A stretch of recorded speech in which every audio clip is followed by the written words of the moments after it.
오늘의 주요 뉴스입니다. 정은보 한국거래소 이사장이 최근 해외 증시와 가상자산으로 투자자 이탈이 가속화되고 있다고 진단했습니다. 증시 진입 퇴출 관리 체계를 개선하고 불법 공매도 규제를 강화하는 등 투자자 신뢰를 되찾겠다고 밝혔습니다. 여야가 반도체 특별법 주 52시간 근무 예외 조항을 놓고 이견을 좁히지 못하고 있습니다. 전 세계적으로 AI 주도권을 쥐기 위해 반도체 등의 천문학적인 투자를 단행하는 것과 달리 한국은 AI 골든타임을 놓칠 수 있다는 우려가 커지고 있습니다. 미국 백악관이 3월 12일부터 한국과 캐나다, 멕시코 등에서 미국으로 수입되는 철강 알루미늄 제품에 25%의 관세를 부과한다고 공식 발표했습니다. 주요 대미 철강 수출국 중 하나인 한국도 영향을 피할 수 없게 됐습니다. 앞으로 집이 있는 사람은 무순위 청약을 넣을 수 없게 됩니다. 그동안 로또 청약, 줍줍으로 불리며 비판받던 무순위 청약 제도가 무주택 실수요자 중심으로 개선됩니다.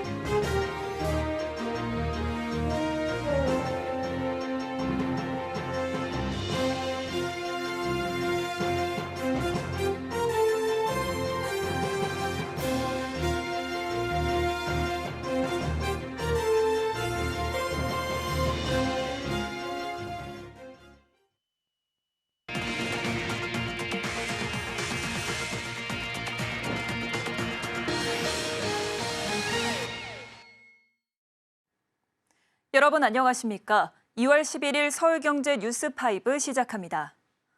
정은보 한국거래소 이사장이 최근 해외 증시와 가상자산으로 투자자 이탈이 가속화되고 있다고 진단했습니다. 정 이사장은 증시 진입 퇴출 관리 체계를 개선하고 불법 공매도 규제를 강화하는 등 투자자의 신뢰를 제고하는 데 올해 업무에 초점을 맞추겠다고 밝혔는데요. 김보연 기자입니다. 정은보 한국거래소 이사장이 오늘 신년 기자간담회를 열고 코리아 프리미엄을 향한 거래소 핵심 전략을 발표했습니다. 자본시장 밸류업 달성, 미래 성장 동력 확보, 투자자 신뢰 제고, 글로벌 경쟁력 강화 등 4대 핵심 전략과 이를 이루기 위한 12개 추진 과제가 담겼습니다. 특히 지난달 발표한 상장 폐지, IPO 개선안을 올해 가장 역점을 두고 추진 중인 과제로 꼽았습니다. 금융위가 지난달 발표한 개선안은 감사 의견이 2회 연속 미달인 상장사는 즉시 상장 폐지되도록 하는 등 좀비 기업의 증시 퇴출을 신속하게 하는 내용이 골자입니다.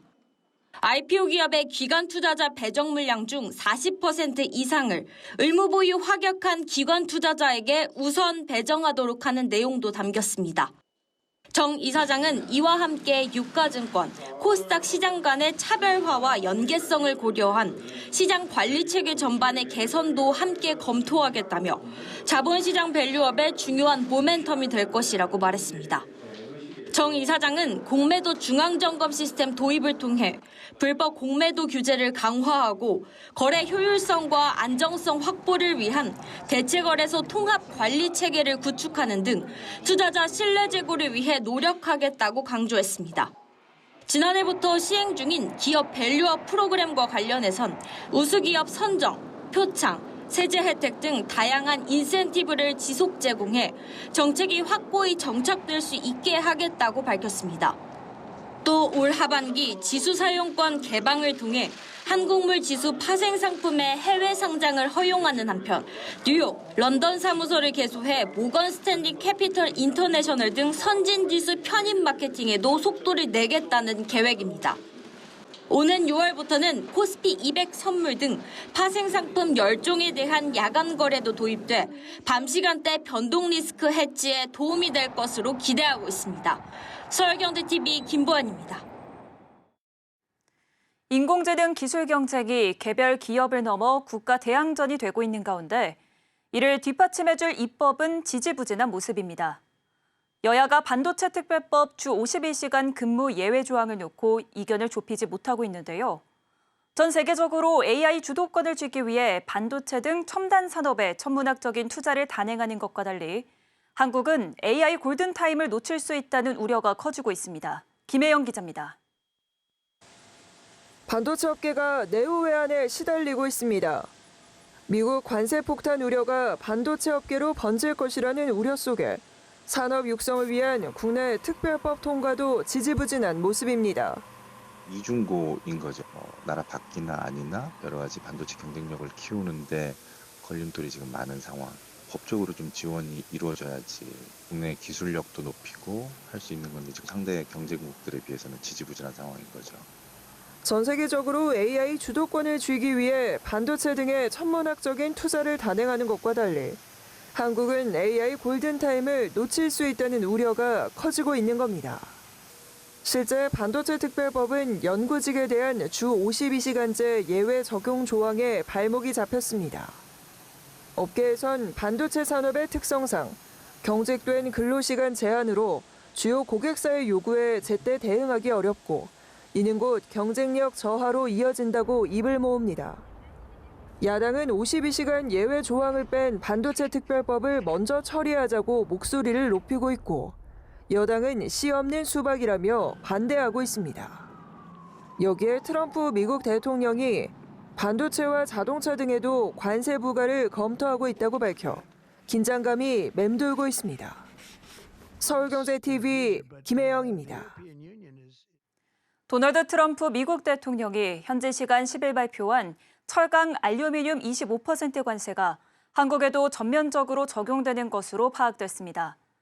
관세를 앞세운 트럼프발 보호주의 무역 전쟁이 본격 시작한 가운데 한국도 영향을 피할 수 없게 됐습니다. 트럼프 대통령이 이날 서명한 철강 알루미늄 관세 포고문은 집권 1기 때인 2018년 철강 제품 25% 관세를 부과하면서 일부 예외를 적용했던 한국 등에도 일률적으로 25% 관세를 적용한다는 내용을 담았습니다.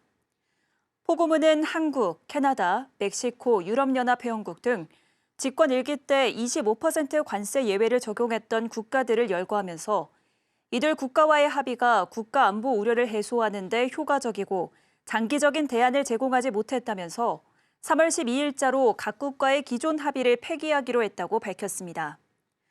트럼프 대통령은 첫 임기 때인 2018년 무역확장법 232조를 적용해 국가 안보를 이유로 철강 제품의 25% 관세를, 알루미늄 제품의 10% 관세를 각각 부과했는데 이번에 예외와 면제를 없애는 한편 알루미늄 관세를 25%로 인상했습니다. 앞으로 집이 있는 사람은 무순위 청약을 넣을 수 없게 됩니다. 시세 차익이 크게 나는 지역의 청약 물량은 거주 지역 요건도 부과될 전망인데요. 그동안 로또 청약, 줍줍으로 불리며 비판받던 무순위 청약 제도가 무주택 실소유자 중심으로 개선됩니다. 이지영 기자입니다. 세종시 소담동에 공급되는 힐스테이트 세종 리버파크. 지난 6일 이 단지 전용 84제곱미터 타입 무순위 한 가구 모집에 약 56만 명이 신청했습니다. 지난해 7월 동탄역 롯데캐슬 전용 84제곱미터 무순위 한 가구에 약 294만 명이 몰린 이후 가장 높은 경쟁률입니다. 당첨만 되면 수억 원가량의 시세 차익을 볼 수 있다고 알려지며 너도 나도 청약에 뛰어든 겁니다. 소위 줍줍으로 불리는 무순위 청약은 계약 포기 등으로 생기는 잔여 물량에 대해 청약을 다시 받는 제도입니다. 수년 전 분양가로 집을 살 수 있어 로또 청약으로도 불립니다. 정부가 무주택 실소유자를 중심으로 무주택 청약을 개선하기로 했습니다. 신청 자격을 무주택자로 한정하고 지자체가 지역별 여건, 분양 상황 등에 맞게 거주 지역 요건을 탄력적으로 부과할 수 있도록 청약 제도를 손보기로 했습니다. 예를 들어 시세 차익을 크게 볼 수 있는 지역의 청약엔 거주 요건을 부과하고 그렇지 않은 지역에선 전국 단위로 청약을 넣을 수 있도록 하는 겁니다. 여기에 청약 당첨자의 부양가족과 실거주 여부에 대한 서류도 더 깐깐하게 확인하기로 했습니다. 그동안 일부 인기단지에선 부양가족 수 가점을 높게 받기 위해 위장 존입이 만연돼 있다는 지적이 꾸준한 상황. 정부는 지금까지 가족관계증명서와 주민등록 등초본만 확인했지만 앞으로는 건강보험 요양급여 내역까지 들여다보기로 했습니다. 집 근처 병원과 약국 이용 기록을 확인해 실거주 여부를 보다 실효적으로 확인한다는 보관. 입주자 모집 공고일을 기준으로 직계 존속은 3년간, 30세 이상 직계 비속은 1년간 건강보험 요양급여 내역을 확인하게 됩니다. 국토교통부는 주택 공급규칙 개정을 거쳐 이르면 올해 상반기 중에 제도를 시행한다는 계획입니다. 서울경제TV 이지영입니다. 카카오가 인공지능과 같은 핵심 사업에 집중하고 있습니다. 비핵심 계열사는 빠르게 정리하고 있는 모습인데요. 1년 9개월 만에 계열사 수가 21%가량 줄어든 것으로 나타났습니다. 비핵심 계열사를 정리해 조직 효율화에 나서고 핵심 사업의 역량을 결집시키겠다는 의도로 풀이됩니다. 이수빈 기자입니다. 카카오가 계열사 정리에 속도를 내고 있습니다. 비핵심 계열사를 줄여 경영 효율화를 노리고 AI 등 핵심 사업에 역량을 집중하는 모습입니다. 공정거래위원회에 따르면 현재 카카오의 계열사 수는 116개, 2023년 5월 147개에서 31개사가 줄었습니다. 1년 9개월 만에 전체 계열사의 21%가량이 정리된 겁니다. 최근 3개월간 정리된 계열사는 총 6곳, 대부분 카카오의 핵심 사업 영역과 무관한 회사들입니다. 영화 드라마 제작사인 크루스픽처스와 모터사이클용 헬멧 제조사 세나테크놀로지 등이 대표적입니다. 특히 김범수 경영쇄신위원장과 친족 소유의 회사도 과감하게 정리했습니다. 카카오는 지난해 김 위원장의 개인 회사 K큐브 임팩트와 김 위원장의 친족 소유 회사인 오닉스K, 뉴런 잉글리쉬를 청산했습니다. 지난 2021년 국정감사에서 과도하게 계열사를 늘리고 있어 골목 상권을 침해한다는 지적을 받은 카카오. 이듬해 김성수 당시 카카오 이사회 의장은 계열사 수를 줄이겠다고 공언했지만 2023년까지 계열사 수는 점점 불어났습니다. 카카오가 지난해부터 본격적으로 AI를 필두로 한 신사업의 역량을 결집하기 시작하면서 문어발식 확장을 멈추고 계열사 정리에 나섰다는 분석이 나옵니다. 카카오는 앞으로도 시너지 확대와 핵심 사업 강화를 위해 계열사 간 통합을 지속적으로 진행한다는 계획. 올해도 선택과 집중 기조를 이어나간다는 방침입니다. 서울경제TV 이수빈입니다. 지난해 사상 최대 실적을 낸 4대 금융지주들은 비은행 실적에 따라 격차가 벌어졌습니다. 리딩금융을 수성한 KB금융지주는 보험 계열사들이 1조 원 넘게 곡간을 채워준 덕을 톡톡히 봤는데요. 비은행 강화가 금융지주 과제로 떠오르면서 당초 우리금융그룹으로 피인수 가능성이 높았던 동양, ABL생명향방에도 관심이 커지고 있습니다. 김도아 기자입니다. 지난해 역대급 성적을 기록한 4대 금융지주. 핵심 계열사인 은행은 모두 3조 원대 순이익을 기록하면서 비은행 부문 성적이 순위를 갈랐습니다. 리딩금융 수성에 성공한 KB금융은 보험 계열사 실적에 힘입어 신한금융의 추격을 따돌렸습니다. KB손해보험과 KB라이프생명은 지난해 두 자릿수 성장폭을 보이며 합산 당기순이익 1조 1,089억 원을 기록했습니다. 6년 만에 리딩뱅크를 탈환하는 등 신한은행의 호실적을 등에 업은 신한금융은 보험사 실적에서 KB금융에 밀렸습니다. 신한라이프가 5,284억 원의 순이익을 냈지만 신한이지손해보험이 174억 원의 적자를 낸 겁니다. 보험 계열사 합산 순이익 차이만큼 KB금융과 신한금융의 순이익 격차가 벌어졌습니다. 하나금융도 은행 성적은 KB금융을 앞섰지만 보험 계열사들이 모두 지난해 적자를 기록하며 그룹 실적에 발목을 잡았습니다. 우리금융은 지난해 당기순이익이 23% 넘게 증가하며 금융지주 중 가장 큰 폭으로 성장했지만 은행 의존도가 98%에 달해 보험사 인수가 더욱 절실한 상황입니다. 이성욱 우리금융 최고재무 책임자는 지난 7일 컨퍼런스 콜에서 비은행 포트폴리오 강화를 위해선 보험사 인수가 꼭 필요하다며 단시일 내 수익 포트폴리오를 다각화할 수 있는 최적의 방안이라고 말했습니다. 하지만 부당대출 문제로 금융감독원 도마에 올라 있는 우리금융이 경영실태 평가에서 3등급 이하를 받게 되면 보험사 인수는 사실상 무산 수순을 밟게 됩니다. 실제 우리금융의 인수가 불발될 경우 이미 시장에 나온 동양생명과 ABL생명은 비은행 강화가 절박한 다른 금융그룹이 인수할 가능성도 배제할 수 없다는 관측이 나옵니다. 서울경제TV 김도아입니다. 앞으로 GS25 편의점에서 무신사 옷을 살 수 있게 됩니다. GS 리테일이 온라인 패션 플랫폼 무신사와 손을 잡았는데요. 온오프라인 기반 업계 1등 브랜드 간 오포, 온라인포 오프라인 동맹이 본격화되는 모습입니다. 이혜연 기자입니다. GS25 편의점과 온라인 패션 플랫폼 무신사가 손을 잡았습니다. 온라인과 오프라인 1위 브랜드 간 협업을 통해 새로운 쇼핑 경험을 제공하겠다는 전략입니다. 앞으로 GS25 편의점에서 무신사 옷을 살 수 있는 겁니다. 양사는 1030 세대를 겨냥해 차별화된 서비스를 선보이며 새로운 성장 동력을 확보한다는 방침. GS25는 비식품 MD 경쟁력을 키우고 무신사는 오프라인 고객을 확대할 수 있을 것으로 기대하고 있습니다. 산업통상자원부에 따르면 지난해 전체 유통업체 매출 중 온라인이 차지하는 비중은 50.6%, 금액으론 90조 원에 달합니다. 온라인으로 소비가 가속화하면서 오프라인을 앞지른 겁니다. GS 리테일은 그동안 오포, 오프라인을 위한 온라인 전략을 꾸준히 강화해왔습니다. 우리 동네 GS 앱의 월간 활성 이용자 수는 지난해 10월 389만 명을 기록한 후 꾸준히 300만 명대를 유지하고 있고 GS페이 결제 비중도 전체 매출의 15%에 달하면서 가시적인 성과를 내고 있습니다. 올해도 온 오프라인 연계 사업을 확대해 경쟁력을 끌어올린다는 계획. 최근 플랫폼 비유사나 퀵커머스실을 오포 부문으로 승격하기도 하는 등 편의점과의 유기적인 시너지 창출에 사활을 걸고 있습니다.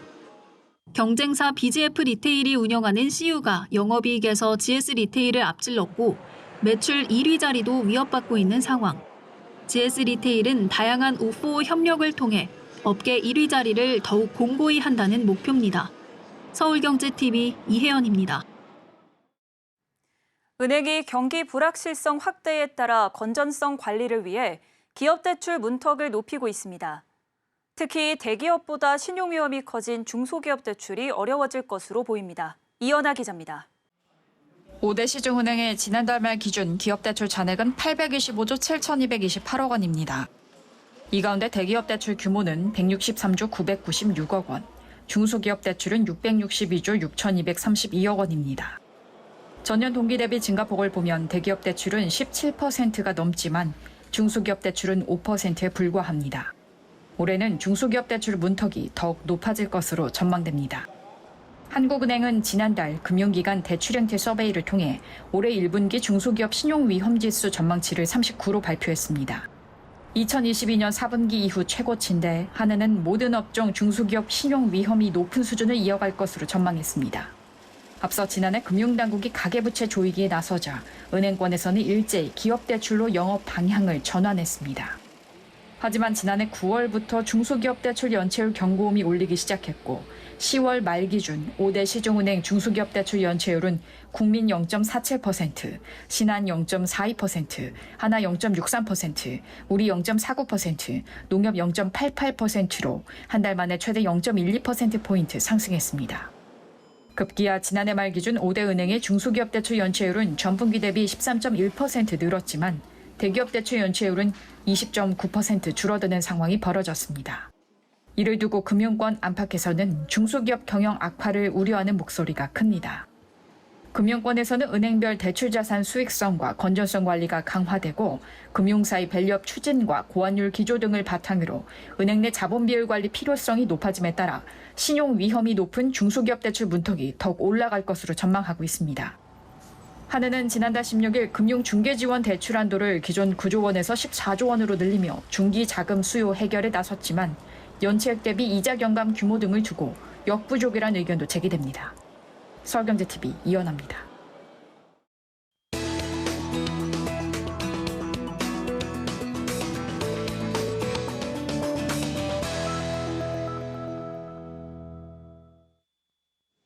경남 하동군이 지역 소멸 위기 극복을 위한 다양한 노력을 하고 있습니다. 녹차 산업 육성과 기농 기촌 정책 추진 등 다양한 사업을 진행하고 있는데요. 오늘 이슈플러스에선 하승철 하동 군수를 모시고 하동군의 지역 소멸 위기 극복 전략에 대해 짚어보겠습니다. 군수님, 안녕하십니까? 네, 반갑습니다. 네, 반갑습니다. 네. 우선 지난해 주요 성과와 네. 올해 하동군이 추진하는 주요 정책에 대해 소개 부탁드리겠습니다. 네, 2024년도에는 우리 하동군이 이제 가장 내세울 수 있는 성과라고 한다면 정부 공모 사업에서 1,247억 원이라는 예년에 비해서 3배 수준에 이르는 공모 사업비를 국비로 확보했다는 것입니다. 그 중에서 역시 최고 수준의 지역소멸기금 160억 원을 확보함으로써 올해 우리 하동군의 국민의 수건 사업인 보건의료원 개원을 위한 착공 사업을 올해부터 본격적으로 펼칠 수 있게 되었고요. 뿐만 아니라 우리 고향사랑 기부금을 우리가 6억 8천만 원을 우리가 기부를 받았거든요. 경남도 최고 수준입니다. 알차고 실속 있으면서 주민에게 도움이 되는 지역소멸 위기 극복을 위한 정책들을 다양하게 또 추진할 수 있게 되었습니다. 올해 같은 경우는 우리 국민의 수건 사업인 보건의료원을 착공을 이제 하고요. 우리 평생학습관과 같은 이런 사회적 컴팩트 매력 도시의 인프라를 착실히 갖추는데 더욱 집중하면서도 안전하지 못하고 깨끗하지 못한 환경을 잘 이렇게 정비하고 정돈해서 매력이 넘치는 그런 예쁜 하동을 만들어가는 것이 올해 또 더 우리가 강화해야 될 목표로 저희들이 잡고 있습니다. 지난해 하동군의 녹차 수출 산업이 호황을 보였는데요. 성공 요인이 있을까요? 하동차는 전국적으로 프리미엄 고급 침출차 시장에서는 최고의 어떤 브랜드이고 시장의 압도적인 선두주자로서의 위치를 갖고 있습니다. 가루 녹차 시장이 세계적으로 성장을 하고 있어서 수출도 많이 하고 있는데 101톤 정도를 수출을 했거든요. 이제 거기서 한 50% 정도의 또 수출 양증대를 이루었습니다. 주목할 것은 양적 성장뿐만 아니라 질적으로 주민의 소득에 크게 기여하는 바가 늘었다는 것입니다. 군과 우리 주민과 또 녹차연구소가 함께 노력해서 기술 개발을 하고 시장을 확대하는데 적극적으로 나섰던 것, 이것이 효과를 봤다 생각을 합니다. 하동군에서는 농촌형 자율주행버스가 도입되기도 했죠. 농촌형 자율주행버스가 전국 최초로 하동군에서 시행되었습니다. 올해는 경상남도로부터 정식 면허를 받아서 1월부터 이제 정식으로 운행 중에 있는데요. 설문조사를 해보면 승차감이라든지 안전성 그리고 친절도 이런 측면에서 90% 이상 만족을 보였고요. 다시 이용하겠느냐라는 의사를 물어봐도 90% 이상 이용을 하겠다라는 답변을 보여주셨습니다. 우리 업 주민들에게 봤을 때는 주요 도시의 편의 기능들을 연결시켜주는 시민의 발이 되는 이런 기능을 하게 되는 것이고, 또 넓게 보게 되면 하동을 방문하고 찾아주시는 방문객과 관광객들이 하동역과 하동버스 터미널로 오시는데 이곳과 업 중심이 떨어져 있었기 때문에 연결이 잘 안 됐었거든요. 이러한 연결 수단을 마련을 했습니다. 그래서 컴팩트 매력 도시라는 하동의 미래도시 전략의 핵심 수단이 바로 이 농촌형 자율주행버스다, 이렇게 말씀드릴 수 있습니다. 이번에는 하동군의 지역 소멸 위기 대응 전략에 대해 좀 더 자세히 설명 부탁드리겠습니다. 예, 우리 하동군이 2024년 12월 현재 인구가 4만 800여 명 정도 이렇게 됩니다. 올해는 4만 명의 인구가 무너지지 않을까라는 그런 우려도 낳고 있는 실정입니다. 작년에 하동군의 인구가 860여 명 정도 줄었거든요. 이런 수치만을 보게 되면 지역 소멸 위기에 대한 암울한 그런 생각이 드실 것입니다만은 내용을 살펴보게 되면 상당한 희망을 품을 수 있는 인구 구조의 변화가 감지되고 있습니다. 사회적 인구 감소가 5년 전에는 1,300명까지 줄었는데 지금은 196명 수준으로 7분의 1 수준으로 이 감소폭이 크게 완화가 되었습니다. 여기에는 조금 전에 말씀드린 컴팩트 매력 도시의 비전, 여기 살면 아주 편리하고 안전하고 행복하겠다라는 삶의 라이프 스타일을 제시하는 저희 비전에 동감을 해주신 부분들이 있는 것 같고, 어린 나이와 청년 그리고 이런 기존에 계신 농민들이 모두 미래를 꿈꿀 수 있는 사회적 기반을 마련한 것, 이런 부분 등이 아마 이 인구 소멸 위기를 극복하는데 큰 새로운 전기를 마련하는 데 기여한 것 같습니다. 하동군이 성장 동력을 잘 마련해서 지역 소멸 위기를 슬기롭게 극복할 수 있기를 기대해 보겠습니다. 오늘 말씀 감사합니다. 네, 대단히 감사합니다.